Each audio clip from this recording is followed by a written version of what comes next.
जय गुरुदेव, जय हो बाबा नीप करौली महाराज की जय। साथियों नमस्कार, स्वागत है आप सभी का आपके अपने YouTube चैनल पर। आशा करते हैं आप सभी लोग स्वस्थ होंगे, अपने अपने कार्यों में सभी लोग व्यस्त होंगे। तो करते हैं आज का अलौकिक प्रसंग। बाबा जी की जो लीलाएं हैं वह हमेशा चमत्कारिक रही हैं। तो आज का जो अलौकिक प्रसंग है उसकी शुरुआत करते हैं बाबा जी का नाम लेकर। जय गुरुदेव।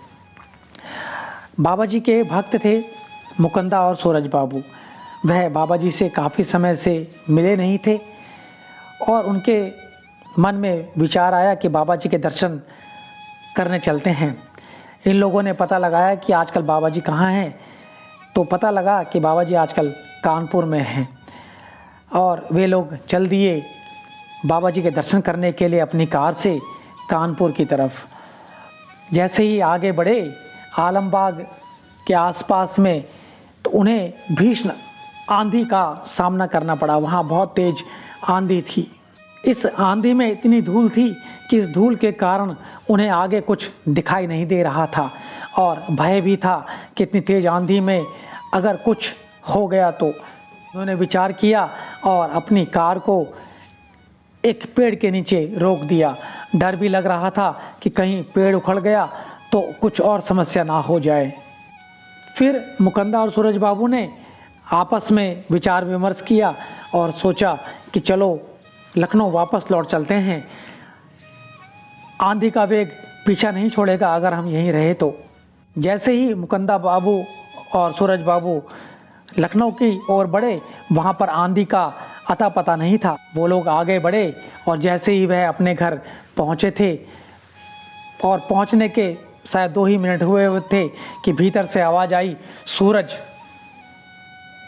इतना सुनते ही उन्होंने बोला, अरे बाबा जी आ गए। कहते हुए वे लोग नीचे की ओर भागे, बाबा जी को ऊपर लाए, अपनी कथा सुनाई। बाबा जी हंसते रहे। साथ के लोगों ने पूछा, तुम्हें आंधी कहाँ मिली? जो बाबा जी के साथ आए हुए थे उन लोगों से उन मुकुंदा और सूरज बाबू ने पूछा, तुम्हें आंधी कहाँ पर मिली? उन लोगों ने कहा, आंधी? कैसी आंधी? हमें तो बराबर साफ मिला था मौसम। 15-20 मिनट बात लगातार करने के बाद 15-20 मिनट तक जो आंधी आई थी लगातार वो इन लोगों के लिए ही आई थी और बाबा की कार इनके पीछे पीछे जैसे ही आई वो आंधी गायब हो गई। तभी समझ में आया कि यदि बाबा जी आंधी ना पैदा करते तो वे लोग होते कानपुर में और बाबा जी होते लखनऊ में। पता चला कि बाबा जी रास्ते में हंस रहे थे, शायद मुकुंदा और सूरज की दशा पर ही हंस रहे होंगे। तो बाबा जी महाराज जी, गुरुदेव जी, नीप करौली महाराज जी इस तरह से चमत्कार किया करते थे। वो अपने भक्त की लालसा को, अपने भक्त की इच्छा को पहले ही पहचान जाया करते थे, पहले ही समझ जाया करते थे और इस कारण से अपने भक्त को तकलीफ़ ना हो वो पहले ही उसका निवारण कर लिया करते थे। तो आशा करते हैं आपको आज का प्रसंग अत्यंत ही पसंद आया होगा। तो मिलेंगे अगले प्रसंग में। जय गुरुदेव, जय हो बाबा नीप करौली महाराज, जय उत्तराखंड। तो आज के प्रसंग को सुनने के लिए आपका बहुत बहुत धन्यवाद। धन्यवाद।